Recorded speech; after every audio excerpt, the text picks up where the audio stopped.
এই রাস্তা দিয়ে যাইতে পারি না। আমি গেলে আমার ঠ্যাং ভাঙে ফেলাবে, খুন করে ফেলাবে। আমি কেমন করে যাবো, কেমন করে এখানে থাকবো? আমাদেরকে আমাদের শ্বশুরের 35 সম্পত্তি এটা ওরা জবরদখল করে নিল। এলা আমরা তো কিছু কইতে পারি না, আমি খুবই ভয় করি। বাড়ির লুটপাটের হুমকিতে তখন আমরা কি করবো? আমরা অসহায়, আমাদের লোকজন নাই। বাড়ি ঘর লুটপাট করবে, ভাঙচুর করবে, গরু ভয়তে বিক্রি করে দিছি, গরুগুলা নিয়ে যাবে রাত্রে আসে, বাইরে হইতে পারি না। এই পাশে ভয়ে থাকি, আতঙ্কে থাকি সবসময়। বাইরে যায় যে খানা কাজ কাম করবো, এটা কোনো উপায় নেই।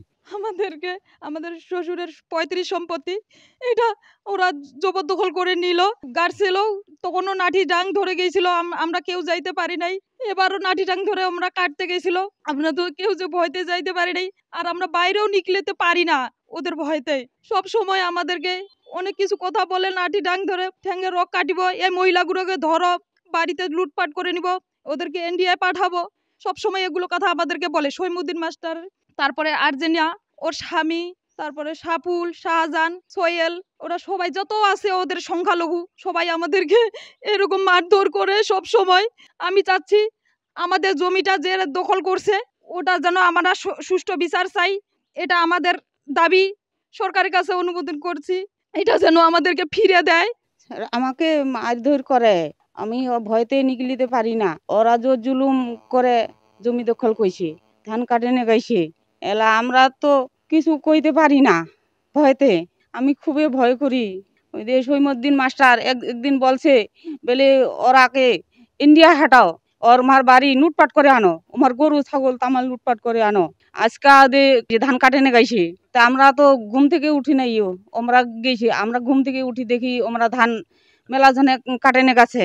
আমি ভয়তে যাই নাই, নাঠি ডাং আমার দাও বললাম নিয়ে ওখানে আছি, আমরা ভয়তে যাইতে পারি নাই। আমরা চাই সুস্থ বিচার চাই। আর ছিলাম না, আমার জমিন, আমি ঢাকায় কাজ করতে গেছিলাম, জোর করে আমার জমিন হয়েছে। এবং কথা বললে ওরা ভয়ে ভেতু দেখায় যে হিন্দু লোক, তোদেরকে ইন্ডিয়া খেতে দিব, তোমাদের এখানে কি নাগরিকতা আছে কি আছে নাই, আমরা প্রয়োজনে সমস্ত ধান কাটে নিব, এরকম কথাবার্তা বলতেছে ওয়ার্নেমানের স্বামী। জোর করে তারা জমি কাটছে, পরে বলতেছে যে ধান আমরা কাটবো না, 5,000 টাকা দাও, কাটিছি যখন আমরা ধানটা আপনারাই কেটে নেন। আজকে হঠাৎ করে তারা ধান কাটে নিয়ে গেল এবং লাঠি সোটা নিয়ে 20-25 জন কামলা টামলা নিয়ে ওরা ধানটা কাটে নিয়ে গেল। এই জন্য আমি কি করব না কিছুই বুঝি না। থানাতে কল দিয়েছি, থানা আসলো, আসে দেখলো, দেখে বলতেছে যে আচ্ছা ঠিক আছে, আপনারা মঙ্গলবার দিন কাগজপত্র নিয়ে এসেন। আর এই জমিন আমি বিক্রি করি, আমার 35 সম্পত্তি, আমার নানার সম্পত্তি। স্যার কি বলবো, যদি কিছু বলি যে আমার ঠ্যাঙের নলানলি ভাঙে ফেলাবে। এই রাস্তা দিয়ে যাইতে পারি না, আমি গেলে আমার ঠ্যাং ভাঙে ফেলাবে, খুন করে ফেলাবে। আমি কেমন করে যাবো, কেমন করে এখানে থাকবো? থাকার মতো আমার কোনো উপায় নেই। আমাকে একমাত্র ইন্ডিয়া না পালাইলে আমার উপায় নেই। স্যার বলে আমি কি করতে পারি এখন? এমন অত্যাচার যে বলা যায় না। ওইদিকে হাট ছেড়ে দিয়ে ধান খাওয়াচ্ছে, বলতে গেলে ওরাই ধমক দেয়। এবং আমার এখানে বলে 1 মিনিটও থাকা চলে না, আমাকে ইন্ডিয়া যেতে হবে। যারা ধমক দিচ্ছে ওরা, ওই যে একজন হলো নেম্বারনি, ওয়ার্ড নেম্বারনি আরজিনা, আর তার স্বামী হলো শাহজাহান। তারা ওই একজন নেম্বারনি, আর একজন ওর স্বামী, আর একজন ওই যে সিরাজুল, উনি স্কুলের পিয়নগিরি করে। ওনার ছেলে আছে 2টা, একটার নাম সোহেল, একটার নাম রুবেল। ওরা বলতেছে যে ঠ্যাং ঠুং ভাঙো। এবং ওর ভাই আছে একটা সাপিউল, ও একদিন আমার মাথায় বাড়ি দিয়েছিল, তার এক লোকে আটকাইছে বেঁধে আমার মাথায় লাগেনি। আমি চাচ্ছি যে আমার এটা সুস্থ বিচার চাই, আমি যেন এখানে থাকতে পারি। এরকম থাকার মতন আপনারা আমাকে ব্যবস্থা করে দেন, নাহলে তো আমাকে যাইতে হবে সম্পদ টম্পট ঠেলে তুই।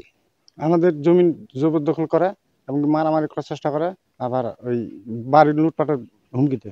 তখন আমরা কি করবো? আমরা অসহায়, আমাদের লোকজন নাই। আজকে ধান কাটতে আসছে, দা বললাম টললাম নিয়ে খেতে, আমরা যাইতে পারি না। এটা সুষ্ঠু বিচার চাই আমরা। বিএনপির সভাপতি আছে সমুদ্দিন আহমেদ, ইনি হলো 1 নাম্বার। এর মদকেই এরা ভাইনচারি এগুলা কাম করতেছে। বাড়ি ঘর লুটপাট করবে, ভাঙচুর করবে, গরু ভয়তে বিক্রি করে দিছি, গরুগুলা নিয়ে যাবে রাত্রে আসে, বাইরে হইতে পারি না। এই পাশে ভয়ে থাকি, আতঙ্কে থাকি সবসময়। বাইরে যায় যে খানা কাজ কাম করবো, এটা কোনো উপায় নেই। এরা যে কি মূলে কিভাবে এরা যে মাটিটা দখল করলো, এটা বাপদাদা পৈতৃক সম্পত্তি, আমাদের নানার সম্পত্তি। আমার জন্মের পর থেকে দেখতেছি এটা আমি খাচ্ছি। এখন কি মূলে যে দখল করলো এরা, এই যে সমুদ্দিন আহমেদ, এদের সুষ্ঠু যেন একটা বিচার হয়।